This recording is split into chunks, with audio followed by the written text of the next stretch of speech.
Wow. What a game for the Utah Jazz. Get a win against the surprisingly good Sacramento Kings. This is Hanson James, and this is the SLC Dunk postgame show. So the Kings came into this one having won like 5 of their last 9. They beat the Warriors, albeit without some of their best players. They still played well, and you still got to play well to beat the Warriors, who have a ton of weapons on their team. They came in tonight, and I don't know if they kind of took on the Monstar powers or something, but they were just hitting every shot, and it was just killer to watch this game as a Jazz fan, because even the players, I'm sure, at some point had to be just frustrated with all these shots going in. And I'm not going to lie, like De'Aaron Fox and Bogdanovich, I always forget his first name. Bogdanovich, let's see. Sorry, Kings fans. I just hate it. Bogdanovich. Yeah, fantastic backcourt. My goodness, those guys are good. They were hitting shots. De'Aaron Fox is as fast as could be. He had some shots where he made it on Gobert, and that's just because his speed is lightning. But the Kings were crazy tonight. I think by the end of the night, the Kings shot, let's see, 66% from 3 at the end of the game. That's insane. And the Jazz found a way to win this game. I mean, Kings fans, you got to be a little bit happy that your team played this well and lost the game. That's kind of the best of both worlds for tanking. You get to show the signs of greatness with some of your young players, but then they lose the game, so you get a nice young player. That's nice, but this game showed some things about the Jazz that Jazz fans need to be excited about. I know it was an ugly win. I know it was like you had to pull it out at the end of the game and you had to figure out a way to win. But you know what that is? That's a good team finding out a way to win games. Good teams don't win this game. Or bad teams don't win this game. Bad teams find a way to lose against a team that's shooting 70% from 3. Good teams find a way to win it. The Jazz found a way. They did what they needed to do to get the win, and there was 2 things that were proven in this game. Donovan Mitchell is the Rookie of the Year. Rudy Gobert is the Defensive Player of the Year. Absolutely, no doubt. So we had that comment come out from Ben Simmons. He makes his little shot at Donovan where he says, Donovan's a great scorer. I'm a good scorer, passer, and rebounder. Guess what? Donovan's a winner. Donovan won the game. The Jazz should have closed it out even better this game if they'd have given the ball to Donovan every single time. He's Mariano Rivera. He's a closer. Donovan Mitchell is incredible. Anyone who thinks otherwise is incorrect, because Donovan has been absolutely phenomenal. Guys, if you're watching this, can you let me know if the sound is good down below? Last video, it was cutting out. If you could let me know if it's cutting out, that'd be fantastic. Anyways, Donovan Mitchell's Rookie of the Year. He closes games and he wins them. And you know what you can't do against Donovan Mitchell? You can't foul Donovan Mitchell at the end of the game, because he will make the free throws. Ben Simmons, guess what? The Jazz have one more win than the Philadelphia 76ers right now. And you know why? Because Ben Simmons lost a game for the Sixers on the free throw line. Guess who didn't do that? Donovan Mitchell. Donovan Mitchell also scored 28 points this game because he can shoot the ball. That's something that Donovan Mitchell can do, and Ben Simmons cannot. And you know what else? Rudy Gobert's the best center in the NBA. And that includes Anthony Davis. Because Anthony Davis is a power forward. Rudy Gobert should be first team NBA, because if they have a center position, that's the position he should be playing, because he's incredible. He is the best center in the NBA, and it's not even a question if he's Defensive Player of the Year. If they want to award the best defensive player in the NBA, it should be going to Rudy Gobert, the Stifle Tower, who won the game with defense. Is anyone else making that block like Rudy Gobert did? Who's making that block? Who's making that play? It's Rudy. That's it. Willie Cauley-Stein challenged him twice. Tried to just dunk on him, and Rudy rejected him at the rim. Who else can do that? Who else? Who else? This is as much a character win for the Utah Jazz as anything, because that team was hitting shots no matter who was guarding them. And you can say, well, Dante in the second quarter, they were making running threes in the fourth quarter. It wasn't Dante's fault they were hitting all their threes. And it wasn't Dante's fault that the Jazz, as a team, shot, let's see, 25% from 3. That's not Dante's fault. That's not Dante's fault. Which, by the way, Dante looked pretty good again.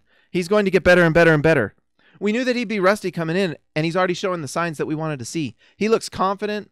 He's got that blow-by speed. He is going to man that second unit, and oh my goodness. The Jazz have 15 to 20 games to acclimate Dante so that in that second unit, he can just go, go, go, and that's exciting. That's really exciting. I want to say Ricky Rubio has been such a big part of this team. Him playing tonight helps this team win. His defense, his leadership, his assists. Let's see. Ricky Rubio tonight was a plus 27. Led the team. He's playing so incredible right now in all facets of the game. Tonight, 14 points, 7 for 8 from the free throw line, 9 rebounds, 5 assists, 2 steals. Ricky Rubio's fantastic. He is playing so well for this team, and at the perfect time. There's no question this team is as good as anyone in the league. And I know this was the Sacramento Kings. They've won 5 of their last 9, and they came in this game wanting to win. And it might have been because Adam Silver was watching and they wanted to prove they're not tanking. You know, thanks Adam Silver for showing up. You made this a lot more interesting than it needed to be. Let's see. Let's look at... Guys, I can't get to all these comments. Let's see. I hope this reminds the Jazz that not every bad team is going to just roll over. They got lucky this time. Adam Ray King, you're right. Guess what, guys? This is the NBA. And it's no surprise the Kings are playing better. De'Aaron Fox is the number 4 overall pick, I believe. If I'm wrong, let me know in the comments. But he's really good, and he's figuring it out. And it's about the end of the year where you start seeing some of these good rookies really figured out. Bogdan Bogdanovic is a assassin from 3. He is a shooter as good as anybody. He shoots it, and I'm scared every time. I figure he's making it every time he shoots it. You know, he's that good. And Willie Cauley-Stein's a nice center. I don't think he's an all-star, but I think he's a good starting center for a good team eventually, if not already. I mean, they're playing really well right now. If I'm a Kings fan, I'm excited. This is the first hope that Kings fans have in a long time. Too bad I had to show up against the Jazz tonight. Give me a heart attack. I was like dying watching this game. Every single play had me like, I have like anxiety right now. Who else has anxiety right now? Yes. Rookie of the Year, Donovan Mitchell. Rudy Gobert, Defensive Player of the Year. And there's a third one, and it doesn't get talked about enough. Quinn Snyder should be Coach of the Year. There's no question to me. He has taken this team that lost, that was devastated in the offseason by a garbage move by a liar and a player in Gordon Hayward. He took this team and with a rookie leading scorer is going to the playoffs and maybe like the 5th seed. It could be crazy and go to the 4th seed. It's nuts. That's so good. That is so remarkable and not normal. I don't know how anyone is not talking about this more. But they're going to the playoffs. He has coached Donovan Mitchell as into the Rookie of the Year. He has coached Rudy Gobert, and for 4 seasons, has just allowed Rudy Gobert to grow and taught him what he needs to do to be better and better, into the Defensive Player of the Year. He's coached the Jazz into one of the historically best defenses of all time. What the Warriors were offensively last year, the Jazz are defensively this year. It does not get talked about enough. Rudy Gobert is the Defensive Player of the Year. I don't care if he played 30 games. Those 30 games should be 30 games in a row. His defense is so good. Who's better? Joel Embiid's missed as many games as Rudy almost. So don't tell me if like Joel Embiid plays like 5 more games than Rudy Gobert in the season that somehow that mathematically means that he deserves it more. No, Rudy Gobert is better. He is phenomenal. He is a historically great defensive center. He's going to, by the end of his career, might be the best defensive center in the history of the NBA. And that's not even like, that's realistic. These are real numbers he's putting up. And he's doing this in the modern NBA. In the modern offensive explosion NBA, Rudy Gobert is doing this. It's insane. There is nothing comparable to this. Every other center who's ever been this good in the past has been doing it against post-up centers. Could you imagine Rudy Gobert guarding Kareem Abdul-Jabbar? How silly he would have made Kareem Abdul-Jabbar look. It's insane. He's so good, he blows my mind. He blows my mind. He's so, so good. I'm going crazy. I'm going crazy with this. Not enough talk about Rudy Gobert and Donovan Mitchell. James McGilvery, with Noam Butler, Leonard Durant, etc., and Irving struggles, is it possible the Jazz win out and Quinn keeps his record of improving every season intact? Absolutely. I'm starting to think crazy things will happen in this playoffs. For one, the Warriors are hurt, both Steph Curry and Kevin Durant. The Houston Rockets, they're 1 injury away from disaster. Would it be crazy to think the Jazz could upset the Portland Trailblazers and then play a hurt Rockets or Warriors team? That's not out of the question. This season might get nuts.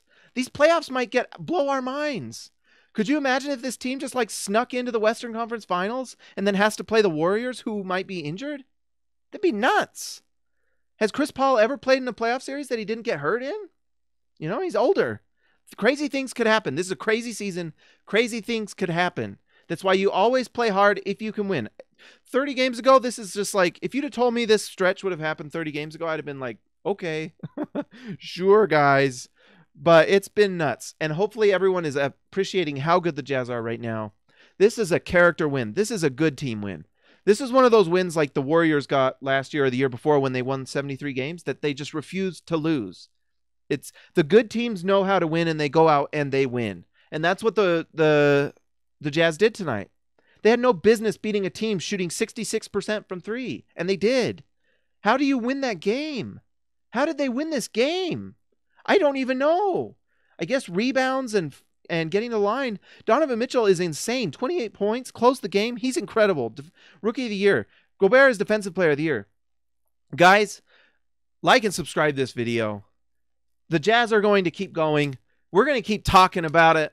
We're going to keep going over these games and talking about it. I'm going to come with the heat every time. If you think I'm not coming with the heat, you are wrong. You're wrong. So like and subscribe to this channel. Go to slcdunk.com. Read all the stuff. Click all the articles. Go to SLC Dunk on Twitter, Facebook, Instagram. Do it. You know you need to. This is the Jazz. I'm turning into Macho Man Randy Savage. From the top ropes. Follow the Jazz. All right, I'll stop. I'm going crazy. Oh, I'm sorry. No more comments. Anyways, guys, I will talk to you later when the Jazz win again.